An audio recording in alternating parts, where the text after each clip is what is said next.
Another unit, another day guys. Tara, let's have a walkthrough on our 2-bedroom unit here in Uptown. So pagpasok natin dito, no? Naka-digital lock set na tayo by Philips. And then dito tayo, tara. Dito tayo sa kitchen area natin guys, and upon turnover, complete kitchen set na rin tayo. Meron tayong range hood, cooktop, microwave, oven. And dito naman meron tayong box type sink, retractable faucet, and quartz countertop, box flush tiles, and pin lights as well. Siyempre, di mawawala dito ang up and down kitchen cabinets na soft closing na. Ang kinagandahan dito, meron na tayong refrigerator as well.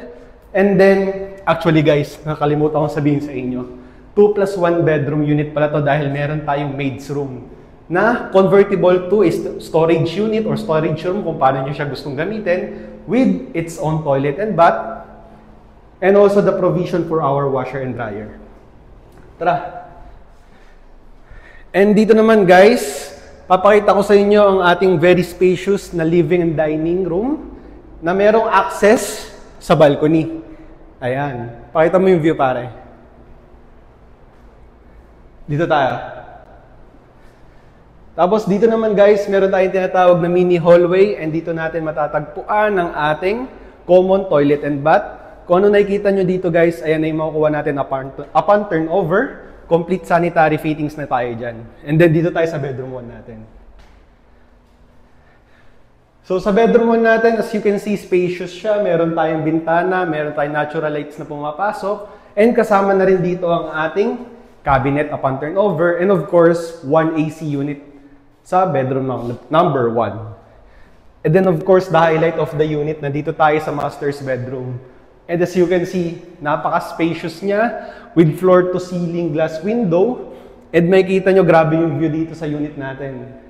Tapos, own access din tayo sa balcony from the master's bedroom. So, napaka-perfect niya. Talagang master bedroom siya tawagin dahil ang dami niyang ino-offer. Tapos, 1 AC unit pa ulit.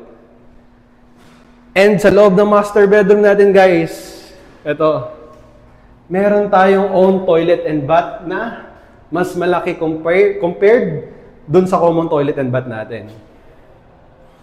And if you are someone who is looking for a 2-bedroom condo unit located in Uptown BGC, meron tayong newly launched project which is Uptown Modern. Dito lang siya itatayo guys, currently under construction.